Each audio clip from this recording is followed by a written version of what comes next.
Hello everyone, I am Tarun Kumar, practicing chartered accountant. I welcome you all in today's webinar. I hope you all are doing well and taking good care of yourself in the second wave of COVID-19 pandemic. First of all, I would like to thank Taxman for providing us an opportunity to share our thoughts on this platform. I would introduce my co-speakers Fogla sir and Suresh sir. Dr. Fogla is an advocate by profession. He is also an FCA. He holds a master's degree in philosophy. He has also completed PhD on social accountability standards for NPOs. He is an expert on taxation, CSR, FCRA, governance and accountability issues. He is the author of several best-selling books. Suresh sir is a practicing CA based out of Kolkata. He has expertise in NGO sector, having practical experience of more than 30 years, and his professional working areas include India, Bangladesh, and Nepal.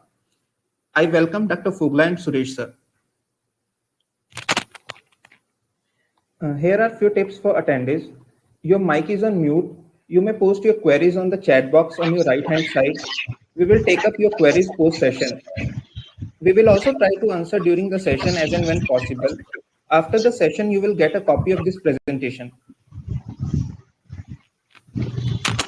Now coming to today's topic.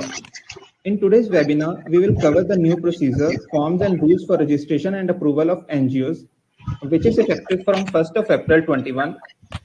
We shall also be discussing controversial issues in the new registration process and guidance on the things to be taken care of while applying for registration and approval under the new scheme.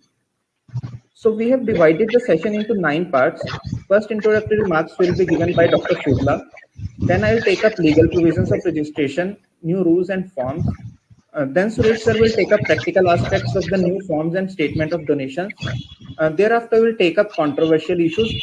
And at last, we will have queries in the Q&A session at the end of webinar. Now, I would request Dr. Fogla to please formally start the session with his introductory remarks on the topic. Good morning, everybody. Today, as already clarified by Tarun, we will be discussing the new registration procedure. But before we go into the nitty-gritties of the new registration procedure, let me just share that this is again a paradigm shift and a landmark set of changes which has come for the charitable institution with effect from 1st April. If you see last 10 years or so, there has been a consistent effort on the part of the authorities and the revenue to regulate charitable institutions, in various ways. And a lot of compliance and knowledge issues are arising. Now it is no longer possible to treat a charitable institution to be an institution where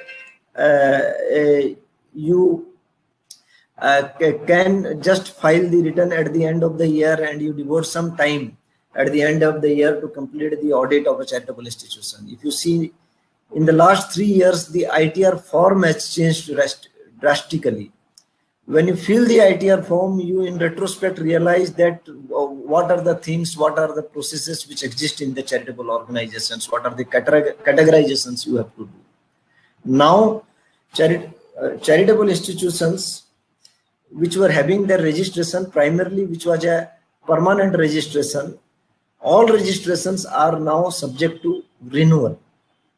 And you also need to know the various kinds of registrations and the privileges which are available under the Income Tax Act and what exactly is the registration relevant to you. If you are under a particular relevant, have you made the right type of disclosure? For instance, if you are a charitable organization, whether you have religious activity, that you need to disclose, and you should be very sure the percentage of your religious activity. Or for that matter, if you are a charitable organization, you may not have bothered about under which limb you are following, whether you fall under education, relief to poor, or any other general public utility. But now onward, you should be knowing, and not only knowing, you have to disclose and put it on record. So if you are into the first 7 limbs of charitable institutions, then the tax laws are different. If you fall in the last limb, then the tax laws are different. And there are many institutions which do not fall in the last limb, but they are subjected to business activities 215 only because they have not properly disclosed, and there is no clarity about the nature of their work and registration. So on hindsight, these are the kinds of clarity which will come in times to come. If you see, there are two major sets of registration processes available, one under section 12AB now onwards, and other is under section 1023C. Under 1023C itself, there are popular 8 type of approvals which are available. For 4 approvals which are primarily educational and medical institutions up to 5 crore or funded by government, you don't need approval at all. So there might be many institutions which have 12A, they may not need 1020C or 12A registration.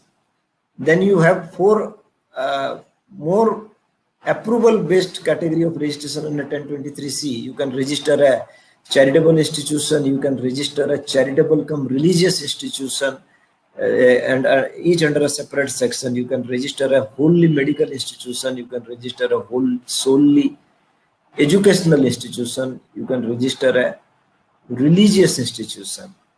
Under section 1023C, there are separate sections available, and there are distinct advantages and disadvantages of registering under 1023C or 12A.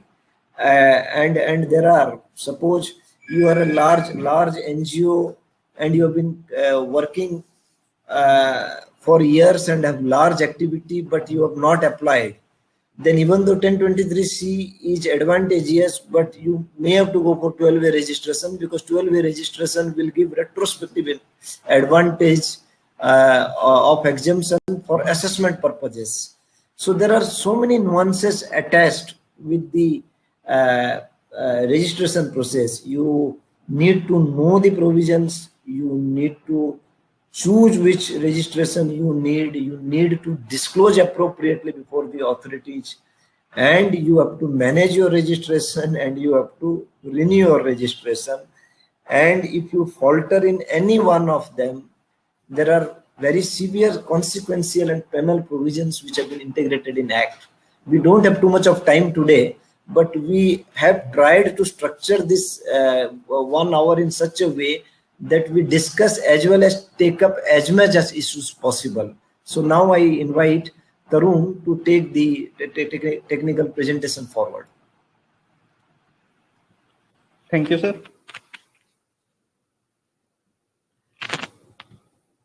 Friends, first of all, we will discuss the legal provisions pertaining to the new scheme of registration. So the Finance Act 2020 has introduced the major changes for NGO sector. These amendments primarily deal with the requirements regarding the registration, the period for which the registration shall be granted. These provisions were originally made effective from 1st of June 2020. Subsequently, due to the COVID-19 crisis, these provisions were deferred to the 1st of April 21. So now this scheme is effective from 1st of April 21. So here is the overview of new scheme of registration. So if we understand the Income Tax Act, so basically income of NGOs is exempt from taxation subject to fulfillment of certain conditions. So one of the condition is that such organizations are required to get themselves registered under the Income Tax Act. So under the new scheme of registration, the process of registration and approvals of NGOs has been made completely electronic, and a 16-digit unique registration number, that is URN, shall be issued to all the new and existing charity institutes. Under this scheme, registration shall be granted for 5 years. These entities which were granted perpetuity of registration under earlier laws shall now be required to renew their registration after every 5 years. So basically, after every 5 years, Commissioner of Income Tax will revisit to satisfy himself about the genuineness of activities and compliance of other laws. And if he is not so satisfied, he may not merely reject your application of registration, but he has also been empowered to cancel the registration. So the consequences of cancellation are very, very harsh. It may attract the tax at maximum marginal rate on the corpus of trust under Section 115 TD. Further, the new concept of provisional registration is introduced. It will settle the litigation where the department used to deny the registration before the commencement of activities. The judiciary time and again held that activities in Section 12AA includes proposed activities. So the concept of provisional registration is introduced for new charity institutes which are yet to start their charitable activities. So the registration in such cases will be granted for 3 years, and these organizations, after getting provisional registration, need to reapply for normal registration on commencement of activities.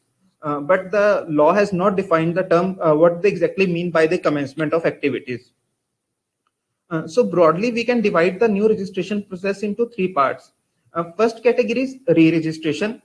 So basically, this is for NGOs which are registered up to 31st March 21. Now they all need to re-register within 3 months, that is by 30th June 21. Second category is provisional registration. This category is for the first time applicants. The third category is renewal.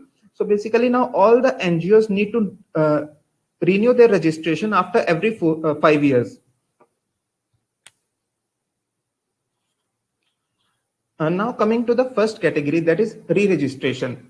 So we have already discussed this. So basically, if your NGO is existing before 31st March 21 and it is registered under Section 12A, 12AA, or it is approved under Section 1023C or ATG, you need to apply for re-registration by 30th of June 21. In this case, registration will be granted for 5 years without any inquiries by the Commissioner of Income Tax. A registration order shall be passed within 3 months from the end of the month in which the registration application is filed. Now the question may arise, what shall happen if NGO fail to apply for registration by 30th June 21? So this particular question we will discuss in the later part while discussing the controversial issues.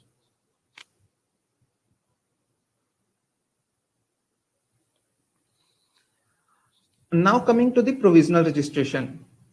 So application for registration to be made at least 1 month before the commencement of previous year. A charitable institution could apply for registration immediately after it is set up. Since there is no prohibition under the Income Tax Act, there is no waiting period. So basically, the trust need not to commence activities to apply for registration.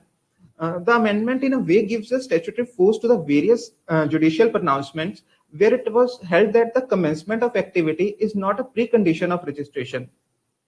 So once an application is made in the prescribed form and manner to the CIT, he has no discretion to call for documents or information or make inquiries. He has to mandatorily pass an order in writing granting provisional registration. And further, on a plain reading, it seems that he does not even have the power to satisfy himself about the objects. In this case, the order shall be passed in 1 month from the end of the month in which such application for provisional registration is filed. And provisional registration shall be granted for 3 years. And again, these institutes need to apply within 6 months before the expiry of 3 years or within 6 months of commencement of activities, whichever is earlier. So basically, they need to convert their provisional registration into the regular registration. And now coming to third category, that is renewal. You need to apply for renewal after every 5 years.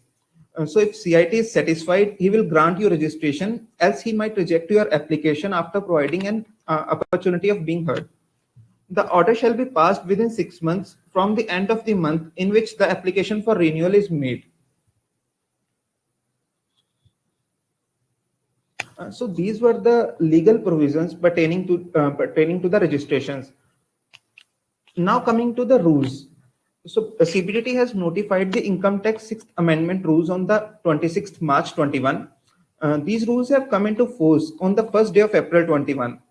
In these rules, the CBDT has notified new process and forms for registration and approval of trusts mentioned under Section 1023C, Section 35, 12A and ATG.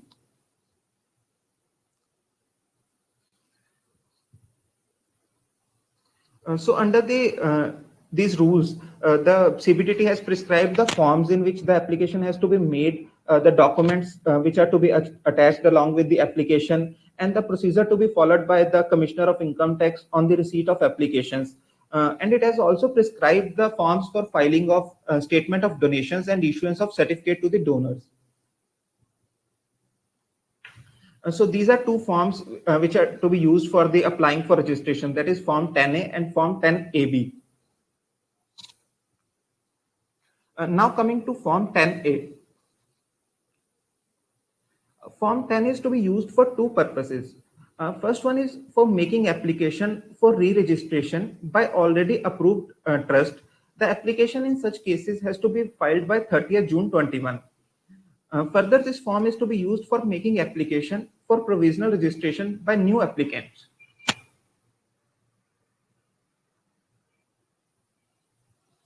So Vivek is asking, forms are released. Yes, Form 10 is live now.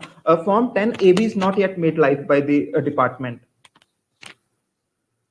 We have already discussed the timelines to apply in Form 10A. So the existing institutes need to apply within 3 months, that is 30th June 21. And provisional registration application is to be made 1 month before the commencement of previous year for which the exemption is sought. And now question might arise, what if an organization is established in the mid of the year? How it can apply 1 month before the commencement of year? We will discuss this particular aspect in the controversial issues. And so the application in Form 10A has to be made to the CIT authorized by CBDT. So CBDT has authorized Director of Income Tax CPC Bengaluru and Commissioner of Income Tax Exemptions Bengaluru for the purpose of receiving applications in the Form 10A.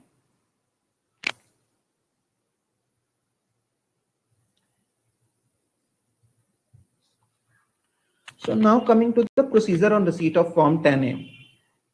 So once you file an application, CIT will pass an approval order in Form 10AC. He has no powers to make inquiries while the application is made in the Form 10A. If your application is not filled properly, he may cancel the approval and the URN. Now, it is also a debatable question whether he has power to cancel the already granted approval as notified in the rules. So we will also discuss this aspect in the controversial issues. Now coming to the Form 10AB. It is not yet made live on the e-filing portal. Form 10AB shall be used to make application for these four purposes. First one is conversion of provisional registration into regular registration, renewal of registration after 5 years, activating inoperative registration due to approval under Section 1023C or 1046, re-registration for modification of objects for entities registered under Section 12AB. So here are the timelines to apply in Form 10AB. If you are converting your provisional registration into regular registration, the application has to be filed at least 6 months before the expiry of the period of the provisional registration, which is 3 years, or within 6 months of commencement of activities, whichever is earlier. If you are making renewal of your registration after 5 years, the application has to be made at least 6 months prior to expiry of the registration period of 5 years. So if you are applying for activating inoperative registration due to approval under Section 1023C or 1046, the application in such cases has to be made at least 6 months before the commencement of the assessment year from which the said registration is sought to be made operative. If you are making application for re-registration due to modification of objects for the entities which are registered under Section 12AB, so the application in such cases has to be filed within 30 days from the date of the said adoption or modification. So once you file an application in Form 10AB, so CIT will make inquiries to satisfy himself about the genuineness of activities and the compliance of other laws. And if he is satisfied, he will pass an approval order in Form 10AD. And if he is not so satisfied, he may reject the application and also pass the cancellation order. Now I am handing over to Suresh sir to discuss the practical aspects of Form 10A and Form 10AB. Suresh sir, please take up. Thank you, Taranjeev. Good morning and namaskar to all. Now I shall mainly cover the practical aspects as to how the Form 10A and 10B is going to be filled in. and duly considering the instructions, the 12 instructions they have given with the form as to how to fill up in each of the points. And I shall also cover the rules in connection with submission of certificate of donation and the submission of a statement of donation. So to begin with, first, for the purpose of filling the form, we have to go to the income tax portal and we have to use our user ID and password, and then we have to go to the e-file income tax form, and we have to select form number 10A, and we have to download this form from the menu, and we have to start continue button. And then when we start, we will have a 3 tab. One instruction tab, second is fill up tab, and the third is verification tab. I must advise all of the practicing chartered accountant and the NGO to go to the instructions, because these are the instructions based upon which each point in the form needs to be filled in. And some of those I shall also be dealing with in my presentation. Then we have to fill up the form, and then the form has to be verified, and the attached document required to be uploaded. And then we have to verify the form through digital signature if the returns have been submitted by digital signature. Otherwise, we can verify through e-form, through EVC code.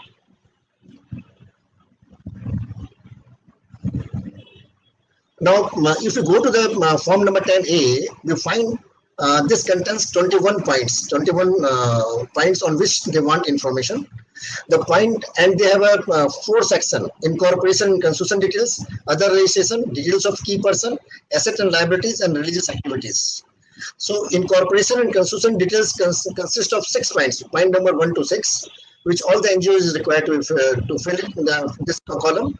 Then there is another section for other registration, and that consists of point number 7 and 8. And then there is a third section of details of key person. And here we have to submit the details of settler, shareholder, member, director, as the case may be. And point number 10 to 19 contains the asset and liabilities, the financial information. But the best part of it, this is not required to be filled in by an existing organization who are going to submit their revalidation form in number 10A if they have submitted the return for the financial year 1920. Meaning thereby, if you have already submitted your IT return for 1920, then this financial information from 10 to 19 is not required to be filled in.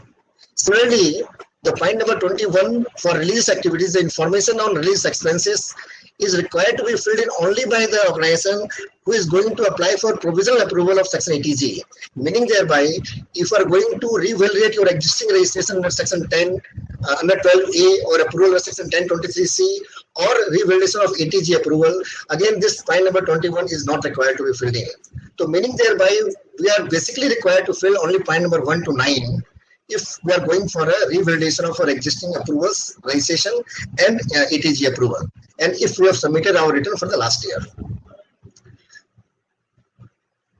Now coming to the key instruction, the first instruction they have given the section code, and section code is basically a code for selecting under, because the form number, the 10 is the common form for 12-way registration, for 1023C, for 80G, again for provisional registration and for revalidation. So they have given a code, and we have to select the relevant code under which we are making the application. So if you are going for a revalidation of 12AA registration, then we have to select point number 01. And this point number 01 is coupled with the language also in word also, that what 01 suggests. So first thing is we have to select the relevant code under which the application is going to be submitted. Then the form contains the code, the nature of activity, and the object. The nature of activities is whether we are a charitable organization, a religious organization, and charitable come religious organizations. So whenever we are going to submit our 80G approval, 80G revalidation, make sure that we are not taking on only religious, because only religious, if it's mentioned, then only religious organizations are not subject to 80G approval. The third submission is that when we select the object of our NGO, you should be very careful in selecting which object you are working. And we all know to section 215 defines charitable activity and divides and classifies the charitable activity in 7 different limbs: relief to poor, education, health, environment, other activities. So we have to carefully select, as Manoj was also telling in the introductory remark, that you have to very careful in selecting under which limb you are working, and you are selecting the correct limb. Again, point number 6 mentions whether the trust is irrevocable, whether the constitution document contains a clause whether the organization is irrevocable. Normally, this clause was applied in the case of a trust, and this were not used to be filled in by the society and the company in the earlier form. But now every organization is required to mention whether the constitution documents contains the clause whether the organization is irrevocable or not. We shall deal with this particular issue in the controversial section in much more detail. Now, the first time the form requires the other registration details, and other registration details, they make the registration under Darpan ID. Darpan ID is a registration granted by the NITI Aayog, and this is normally required by an organization going for an FCRA and receiving government grant. Now, the Income Tax Act rules also make it mandatory that if any organization who receives government grant or who intend to receive government grant, then they must obtain the Darpan ID and they must submit that details in the form number 10A. So here we have to take due care, and if our financial statement includes a grant from the government and we have not applied for Darpan ID, we must obtain the Darpan ID before we start filling form number 10A. The other registration also requires the details of FCRA registration if the organization has one. We all know FCRA registration is required only when we receive the foreign funding. If we are not receiving any foreign funding, this details is not required. Similarly, the other registration also requires the details of registration under income tax in any other section. So suppose you are making application for 12AA to 12AB, and we are also holding 1026 registration, or we are also holding 1046 registration, we have to mention these other registrations also in the other registration category. Now, while filling the details for the key person, the word they are using as a relation. First the name, and then the second column is the relation. So relation means, as per the instruction number 8, the status of the person. That means the person is settler, or the person is trustee, or the person is director. So while filling the name of the person, we must mention in the relation column by selecting the tab given therein by correct designation like settler, trustee, director, etc. Now here the question may come, a person may be holding two capacity, one as a settler and one as a trustee. We understand one person selecting two tabs at a time is not possible. So we understand we have to mention that name twice, one as a settler and again the same name as a trustee. Now, while filling these details, we have to also give the unit identification number, and that may include PAN number, Aadhaar number, or other identification details they have mentioned therein. So you have to choose any one of that, and you have to mention the details of that person. Now, if we fill up the form, the next thing we have to attach, we have to upload the attachments, and the attachments includes a self-certified copy of the instrument under which the trust was created or established, the self-certified copy of the document evidencing the creation of the trust, self-certified copy of the registration with ROC and registrar of firms or societies, self-certified copies of FCRA registration, self-certified copies of existing order granting registration under 12AA, and certified copies of the annual report of the trust and institution for a maximum 3 years. Now, as per the present form, there is no only the 6 steps are there, and 6 steps doesn't include the tab for submitting the annual activity report, which as per the rules we have to submit. Secondly, point number 2 of the attachment mentions self-certified copy of document evidencing the creation of the trust, which normally required for those NGOs which doesn't have an instrument. Old NGOs which doesn't have a document of their creation, and they have got registration through some document evidencing the creation of the document. But this time form, this makes mandatory 1, 2, 3 for all the category of NGO. I understand these are the teaching trouble, and this will settle within a passage of time, because some of the issues they have already taken care of. when we are applying for ATG registration, ATG revalidation, when we fill up the form, the preview was showing we are applying for a 35 face registration. But later on, the department has rectified this issue. I understand this form is under a process of correcting stage. So we can wait for 1 or 2 days more or a week more before we start uploading the form. Now, regarding the filing of a statement of donation, we all know that as per the amendment made by Finance Act 2020, every organization registered under section, approved under section ATG are now required to file a statement of donation received and also to issue a certificate to the donor. And deduction on account of donation shall be allowed to the donor only on the basis of a statement filed by the donee trust. And if there is a mistake in the statement of donation, there is also a provision how to make it corrected so that the correct information can be uploaded in the web portal of the Income Tax Department. The consequences are for non-compliances. If there is delay in filing statement of donation or the certificate furnishing the certificate of donation, a late fee of 200 per day shall be applicable under newly inserted 234G, and a penalty of under section 270K shall be leviable, which shall not be less than 10,000 and which may extend up to rupees 1 lakh. So these are the consequences for not submitting a statement of donation or not furnishing a certificate of donation within the time prescribed under the Act. Now the rules, as per the amended rules, the statement of donation shall be in form number 10BD. And this 10BD has to be submitted for all the donations received starting from the financial year 21-22, meaning thereby up to March 21, we are not required to submit form number 10BD. The form number 10BD is required only for the financial year beginning from 21-22, and this has to be submitted by 31st of May following the financial year. Now, when we are submitting form number 10BD, they are saying the information shall be furnished in aggregate per person.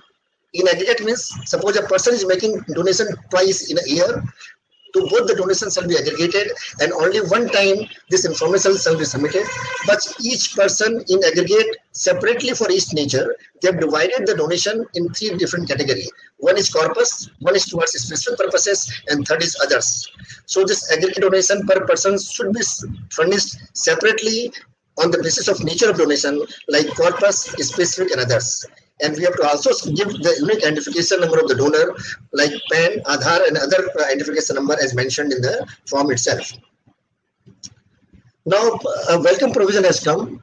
They are saying if an organization making a combined donation check by collecting the donation from all the staff and giving to the NGO, so they are saying if that check is come to the NGO and there is no proportion is mentioned, how much donation belongs to the staff, then the NGO can divide proportionately the donation by the number of staff, and they can submit the statement of donation. So now a combined check can come as a donation, and while submitting the statement of donation, we can give the name of each employees so that they can get the corresponding benefit under section ATG while submitting their IT return. This form number 10BD has to be submitted latest by 31st of March, immediately following financial year. And the delay in submission, we have already discussed what are the penal and late fees. And the correction statement can be corrected, but the amended rules has not yet prescribed the process, which I feel shall be prescribed in the times to come. Similarly, the next obligation on us is to furnish a certificate of donation to the donor. And this shall be in form number 10BE. And this shall also start for all the donation received from the financial year 21-22. That means for the last financial year, this form number 10BE is not really applicable. This will start for all the donation received during this year and subsequently. And again, this has to be submitted annually and in aggregate as we are submitting for form number 10BD. And the due date of submitting furnishing is again 31st of May, immediately following the financial year. Now, the rules shall be framed and generated to download this certificate from the web portal itself. Like for the TDS certificates, we first submit our TDS return, and then from the portal we download the TDS certificate and send to the different person. Similarly, the rules shall be framed for generation and download the certificate from the web portal itself. Meaning thereby, the organizer is not required to make this certificate donation manually. This has to be generated from the web portal itself. So the issue arises here is then what will happen when we are receiving donation and whether we should give any receipt to the donor or not. I understand we can give donation receipt to the donor on receipt of the donation, but that shall be the accounting receipt. And that will not be the receipt entitling them to claim the ATG benefit. The ATG benefit shall be available only through statement of donation submitted by us and on the basis of certificate of donation downloaded from the portal itself. So these are some of the provisions regarding the certificate of donations and the statement of donations. Now I hand over the proceedings again to Mr. Tarunji to take the further proceedings on. Thank you, Tarunji. Thank you, sir. Friends, now we will be taking up controversial issues. So the first issue which we already discussed, what shall be the consequences of not making application for revalidation by existing trust by 30th June 21? So what will happen? Will the registration lapse? Will the exemption be available for the period 1st April 21 to 30th June 21? So if NGO not make an application, will that amount to cancellation or surrender of registration? So I will request Dr. Fogla to please throw some light on this issue. Hana, we should understand that the old registration was under section 12AA. That section is no longer in existence from 1st April 2021. And the new registration will come under section 12AB. So for all technical purposes, the existing registration will lapse on 1st April 2021. But a 12A registration is not relevant to a particular date. You get the exemption for a particular assessment year. So the scheme of taxation is such that this year, whenever this registration up to 30th September, you have a window to get the new registration done. Whenever you get the new registration revalidated, it will be with effect from 1st April 2021. So your registration will continue as it is with 1st April 2021. If it lapses, then it will lapse with effect from 1st April 2021 whenever it is communicated to you.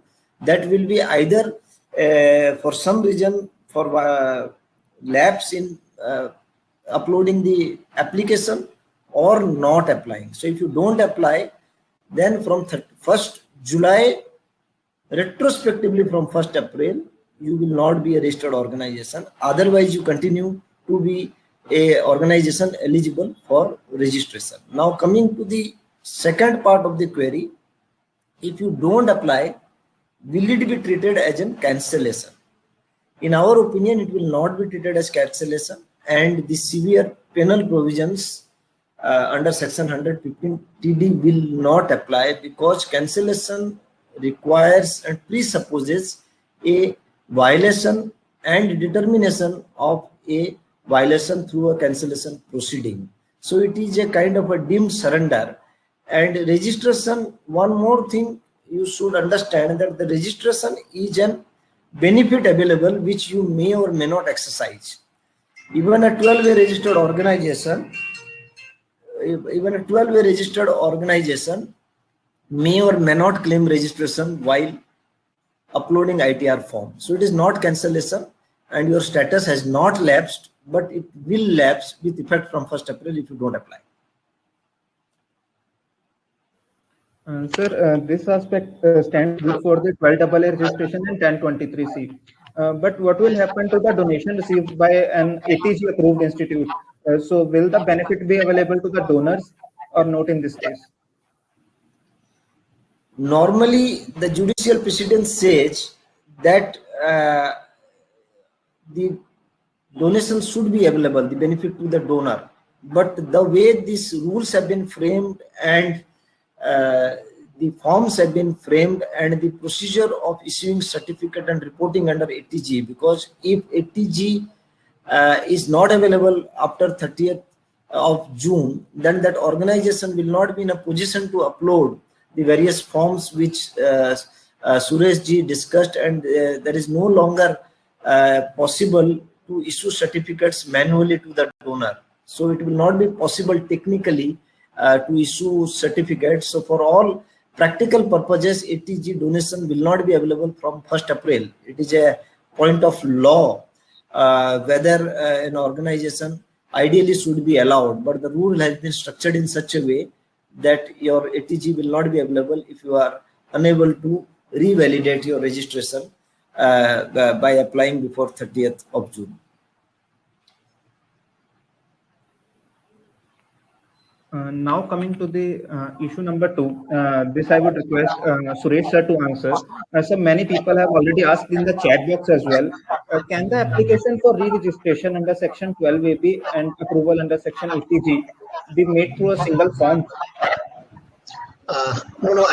While presenting in the practical aspect, I have dealt upon these issues that we have to select the section code, and the section code is different for ATG and different for 12AA revalidation and 1023 revalidation, and the form doesn't allow you to select 2 codes at a time. So I understand we have to submit 2 forms. One for revalidation of 12AB under 12AB or under section 1023C, and another form for under ATG. So there should be 2 forms, not 1. Okay, sir. So my next question is to Fogla sir. Sir, can the CIT cancel or reject the applications for revalidation which are supposed to be filed by the 30th June 21? What are the powers of the CIT in this respect? Then on a careful reading of section 12AB, now the section 12AB defines the powers of the CIT, and as we understand, the powers pertaining to this one-time process where this revalidation to the existing organization will be given. In fact, we are using the word revalidation, but a new registration under section 12AB will be issued in lieu of an existing 12A. So it is kind of an exchange offer, which is only in one time. It will no longer be available under this process. On the reading of the act, the CIT doesn't have any power. It is basically the right of the organization to take ATG and 12A registration if they are able to establish they were validly registered as on 31st March 2021 under both these sections. So to our understanding, it is a right. It could be a procedural issues or a defect for which the CIT may withhold the registration, but I don't think there is any right to reject, cancel or initiate any proceeding for the purposes of this renewal.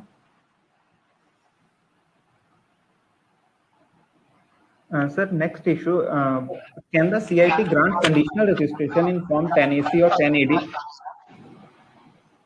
This is quite unusual. This Form 10AC and 10AD, at the bottom they state that this registration shall be renewed or revalidated under the conditions which may be specified. So the conditions are not written under section 10AC or AD.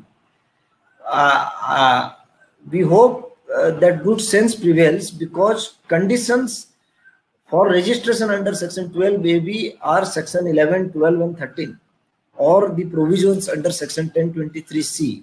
So there could be no other conditions which can be imposed by the CIT. The CIT and the assessing officers have to ensure at the time of registration and at the time of assessment that the conditions under section 11 to 13 are followed.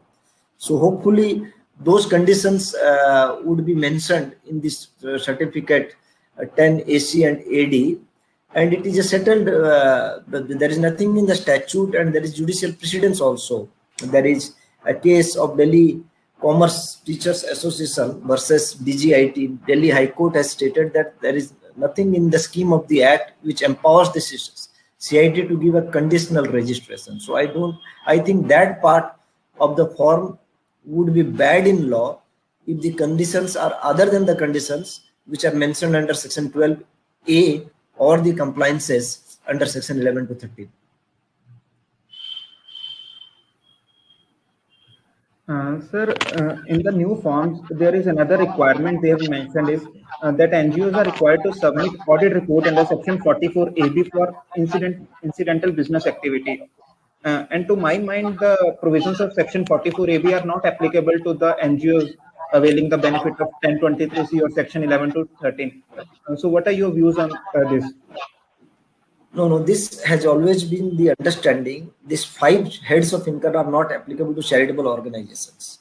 And this understanding has been vindicated by the income tax, the authorities, the revenue itself, by bringing in some amendments in the last 2-3 years. For instance, 40A3, 40A provisions related to TDS and cash payment have been linked specifically by creating an explanation under Section 11(1). So the statute is also very clear that the sections under the head business and profession are not applicable to charitable organization unless specifically provided under Section 11(1). And under Section 11(1), particularly Section 11(4)(a), under which incidental business activity is to be computed and assessed. It is an independent complete chapter, and to our understanding 44AB is not applicable under that section, and that part of the form I don't think is relevant. It may create some litigations. Okay.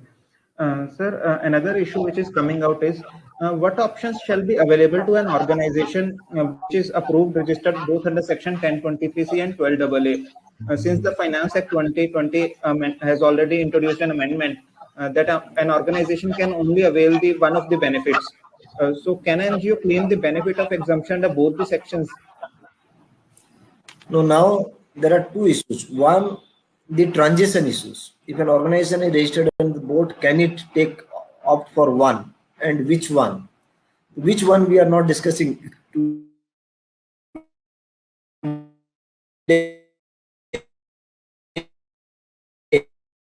In our book we have discussed 12A.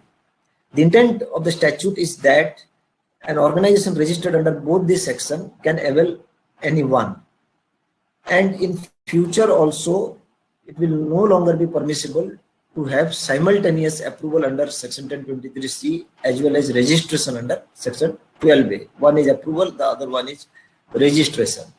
But the intent is not supported by the statute. If you read Section 11 subsection 7, which is the section which provides under the proviso 11 subsection 7 that an organization will no longer be eligible to claim benefit under 1023C or Section 10 subsection 46. So this the moment you are taking approval benefit under Section 1046 are notified institutions, particularly public authorities, or 1023s, that very moment 12AA registration will become inoperative.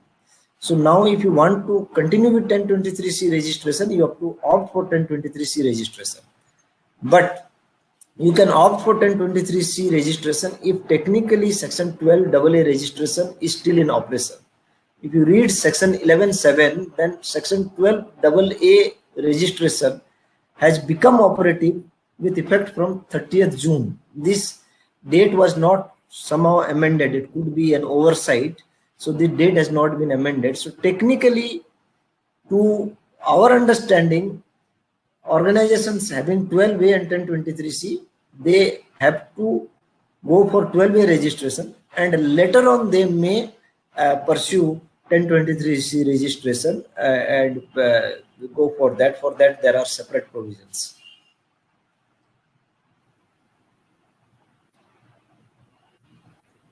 Sir, in the new forms, they are asking for the registration number and the registering authority for a trust, in particularly in Form 10A, which has been made live on the e-filing platform. So what has to be filled in this field? Look, in India, except in the state of Maharashtra, Gujarat, or maybe some state where there is a registrar of trust, trusts are not registered. trust is an unregistered body. Trust is an unregistered body, society is a registered but unincorporated body, and a Section 8 company is a registered and incorporated body. In India, trust deed is registered, but trust is not registered. But because the form has been structured in such a way that it presupposes trust to be a registered entity. So under unregistered entity, they have created a category where there is no instrument. So when a trust has been created without instrument, there is a category. But the trust with instrument also is an unregistered body. So the registration of trust, for the purposes of this form, we understand that trusts are registered under Registration Act 1908. And you have to get yourself registered under the registrar, the register maintained by the sub-registrar of registration, or whatever the corresponding, maybe notary public in some state. So the registration number may be quoted is the number which is there in the trust deed, the serial number at which it is registered with the under the Registration Act 1906. I think that should be mentioned.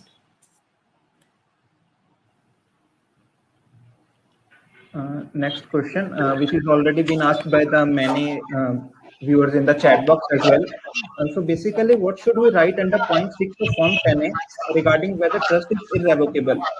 Is this point to be filled for a society or a company as well? Suresh sir, I would like to answer this.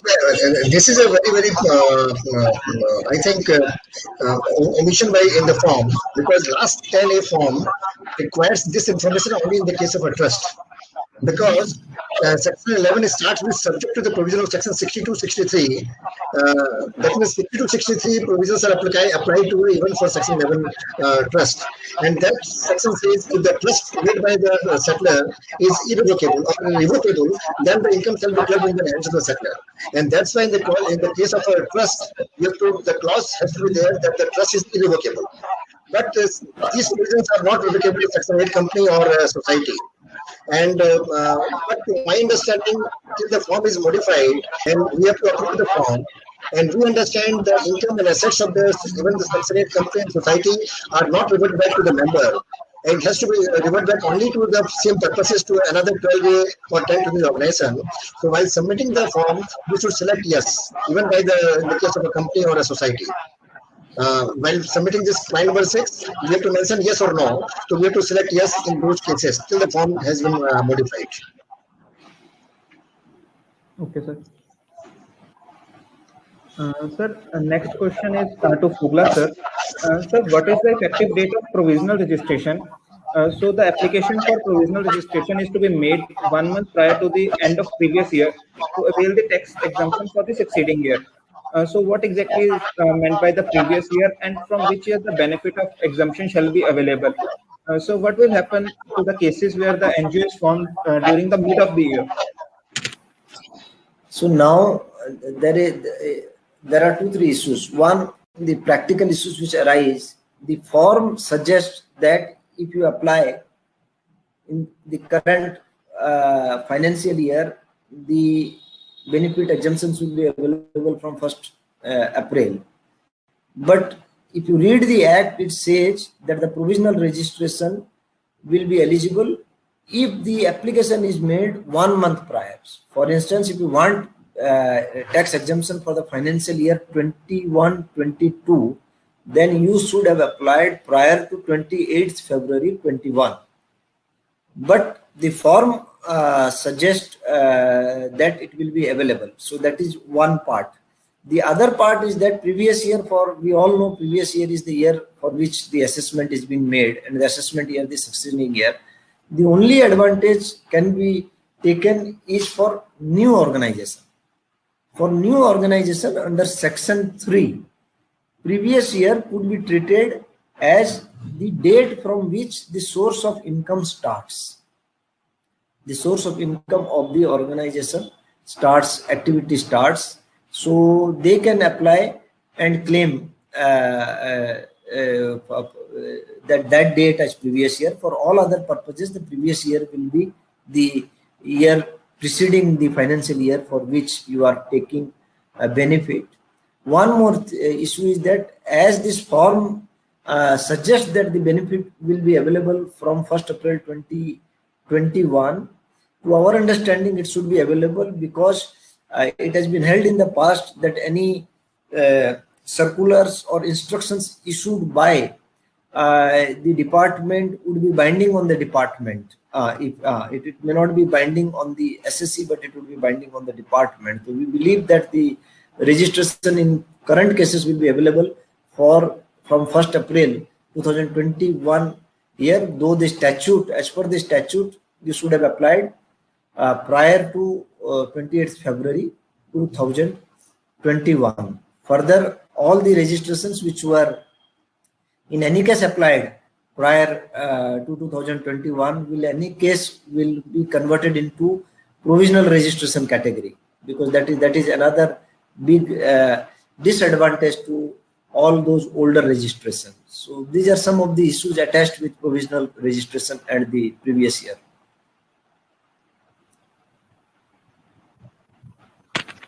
Sir, many viewers are also asking what will happen to the applications which are pending on 1st of April 21. That is applications made for registration in the old regime. Suresh sir, I would like to raise this question. Actually, the new registration process has started from 1st of April 2021. And then there might be a number of cases in which the application has already been made last year, up to March 21, and those application has not been disposed of. Subsection 2 of section 12 AB takes care of this situation, and the subsection provides that all the pending application shall deemed to be an application under the new rule, and that shall be dealt upon without having the need for furnishing another application. That means the Act is very clear. Whatever you submit, the application submitted by you and pending for disposal as on 31st of March shall deemed to be an application furnished under the new rule, and that will be considered by the CIT.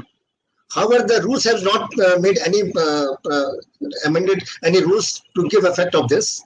We have to just know how this is taken up by the department. The only problem I am seeing here is your application may be for the new registration pending as on 31st of March, and your registration and your application may be pending for change in the object. Now, the subsection 2 of section 12 AB says whatever pending application shall be an application for the last category. That means the registration shall be a provisional registration. So, as per the scheme of the Act, even pending application for registration change, object change, shall also be considered in the new rules, but you shall be granted a provisional registration. Meaning, thereby, once we get the provisional registration, you have to again apply for a normal registration. So these are the scheme of the Act. The rules has not been corroborated with the Act. Let us see how the department takes care of this situation. One more thing, Tarun, in this, all those applications which are pending on 31st March, if 6 months has elapsed from the date of application, such organization may take shelter of the Supreme Court ruling of deemed registration. So if you on 31st March, if your application is less than 6 months old, then we have already discussed. Otherwise, you should claim 12-way registration under the last and the preceding provisions of the law. Sir, one question I would like to add on here as well. Sir, generally, if 6 months have been elapsed, the CIT will not pass an order. So, what will be the proof to the NGO that they have been granted deemed registration? Which route they need to opt for? No, this is in the past we have faced these issues, and we put up an application before the CIT, and even I have seen applications before the CIT appeal, as well as the AO for old years that our application is pending for more than 6 months, and effect of the Supreme Court judgment may be given. So not only during the assessment for administrative purposes, in appellate proceedings, although in the past we have claimed benefit, and the CIT appeal also has referred the matter back to the this jurisdiction CIT exemptions, and the benefits have been given. So now the issue is that this deemed application benefit is lawfully due to a person, and for some reason the CIT is not issuing this benefit, then this matter has to be taken up. But the problem is that because there is no order against which you have to move, there is no order. Because normally if there is an order, you can move a 264 petition or something. So that is where you have to pursue the matter. And if you get an registration under 143.1 or 43.3, you can apply for rectification of mistake. You can take up the matter at the CIT appeal based on the date of your application, because it is a settled law that if you applied and 6 months has elapsed, the revenue has to give the benefit of Section 11. Sir, the next issue is, can an organization be charitable come religious? The new forms provide for this category that an organization can opt for charitable come religious category. Further, the benefit of ATG is generally available only to the charitable institutes. So can an entity which is incurring expenditure on religious activities as well opt for the ATG approval? Now, firstly, an organization can be charitable as well as religious simultaneously. This issue is settled. There is a Supreme Court ruling because the word "or" was used, charitable or religious. There was debate for last 30-40 years that the organization should be either religious or charitable. But that is now a settled thing. But it is good that the forms are specifically asking, and the organization also should do a due diligence regarding charitable and religious and the component of the religious activity. An organization without any problem can be charitable or religious, but if religious activities exceed 5% of its total receipts, then such organizations shall not be eligible for ATG registration. That is one part. The other part is that a religious organization as well as a partly charitable organization, both are eligible to receive anonymous donation without any financial limit. So now an organization which is charitable come religious, if it is a dominantly religious organization, then they have to forego their ATG registration. But even if they are doing charitable activities simultaneously, they need not worry, because there was a confusion that partly charitable and partly religious organizations are not entitled to anonymous donation. But there is a CBDT circular which clearly clarifies that charitable come religious organizations are eligible for anonymous. So it is a choice between ATG and anonymous donation benefit depending on the type of activity you have. One more thing, one should try to understand the term religious. Many organizations remain under a belief that they are religious, but they need not necessarily be religious in nature. Publishing religious literature, preaching tenets of various religion have been held to be charitable purposes. There are cases where even worship of deities also have been treated as charitable purposes. So an organization should bring clarity to its activity, but and the percentage of religious activity, and accordingly plan.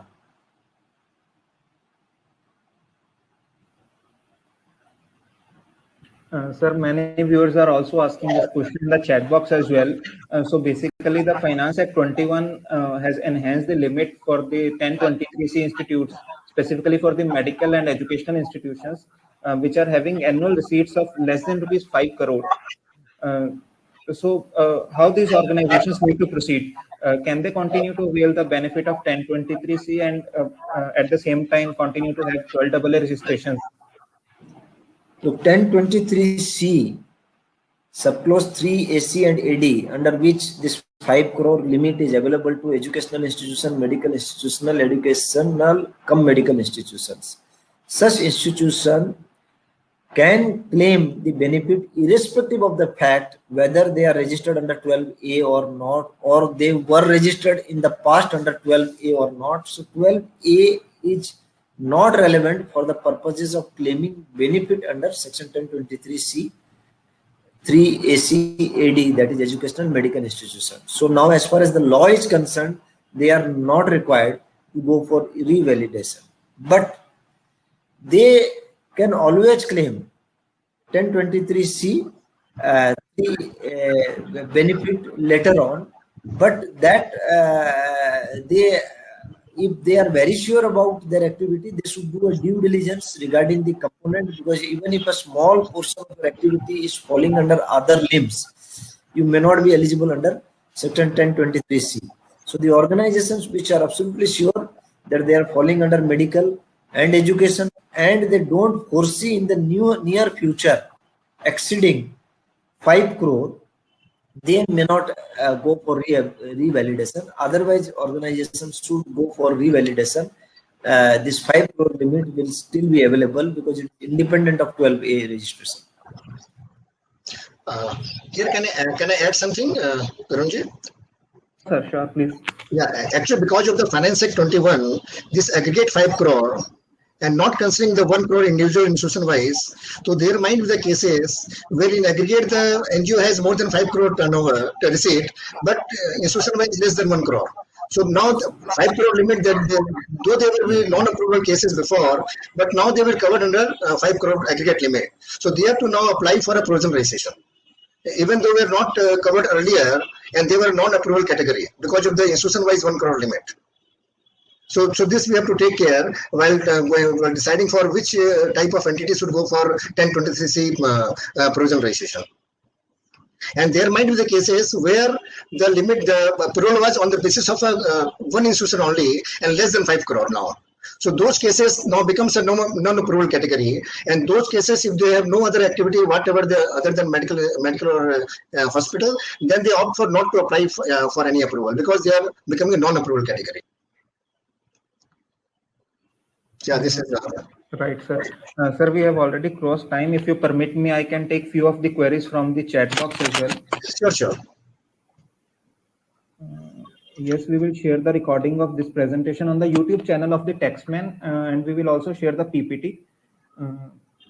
Someone is asking when your book covering these amendments will be released. So the book will come in the next 7 to 10 days, hopefully. We have already completed the work on the book. It is under the publication process.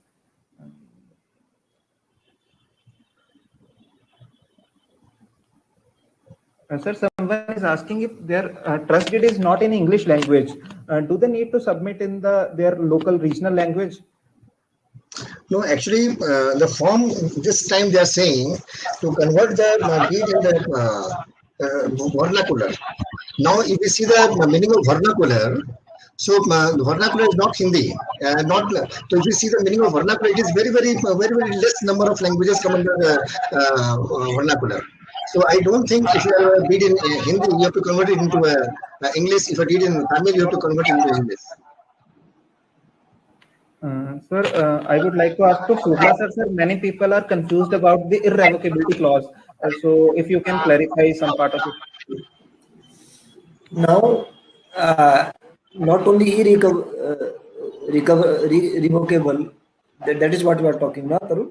Irrevocable clause. Right, sir. Irrevocable clause in the case of. There are four or five clauses in the past which have been a point of contention and controversy.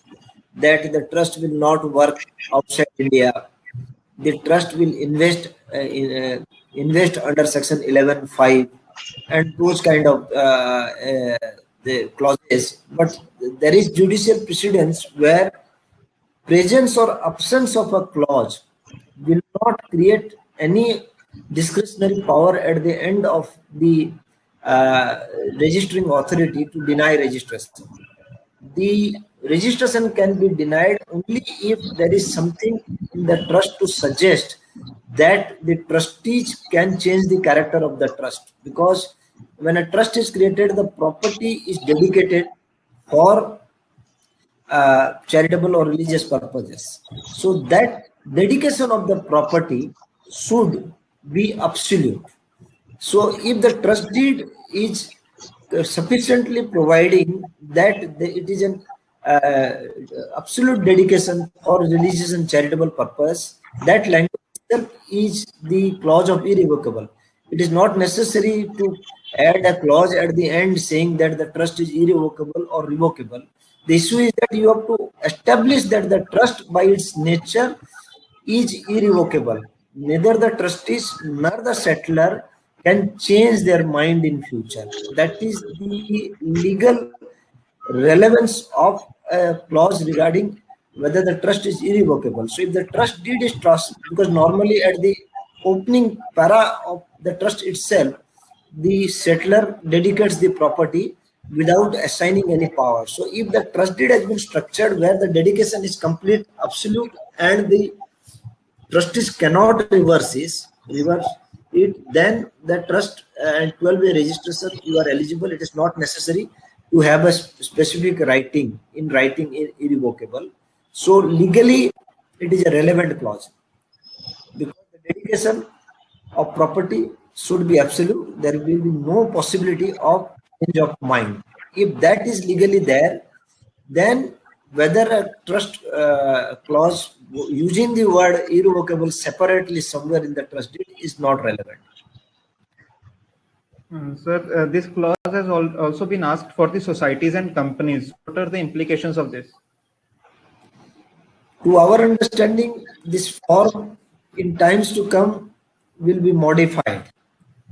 But because societies and companies are subject to a regulator, even for if you are registered under a Section 8 company, whatever changes has to be as per the Companies Act and subject to the approval, and those changes have to be recorded at the website of the MCA. And so therefore, in any case, a company has been incorporated, company is a perennial and perpetual entity. There is no way anybody owning shares or controlling the board can make it revocable or irrevocable. So therefore, these clauses are not relevant for societies registered with a particular authority. But as a precautionary measure, we suggest that we should click on the term irrevocable when you are filling up the form, and we hope that it is modified and in context of companies and society. Someone is asking, is there any threshold limit for donation for reporting in annual statement? To my mind, there is no threshold limit. If Suresh can clarify. No threshold limit. If the donation is subject to ATG, suppose you have received donation of more than 2,000 in cash, then that is not covered under Section 80G. So whatever donation covered under Section 80G, there is no threshold limit, and we have to submit a statement of donation. Someone is asking, can we file Form 10A without help of a CA by using our trustee DSC? It has in any case to be filed by the trustees, although it is recommended that you always take professional help. Am I right, Suresh sir? Yeah, very right. Because unlike CSR 1 form, they're required to be verified by the chartered accountant also. The 10A is not is required to be verified with the CA. So it is the NGO who is submitting the form. So they can take help of the chartered accountant, but it's not necessary that they should be engaged for this. Someone is asking, do we have to file separate application for 12 AB and ATG? I think it has already been clarified. Yeah, it is covered. Yeah. Separate applications are to be filed. I think we should conclude the session here. Thank you everyone for joining this session. I would also thank Dr. Fogla sir and Suresh sir for enlightening us with their knowledge.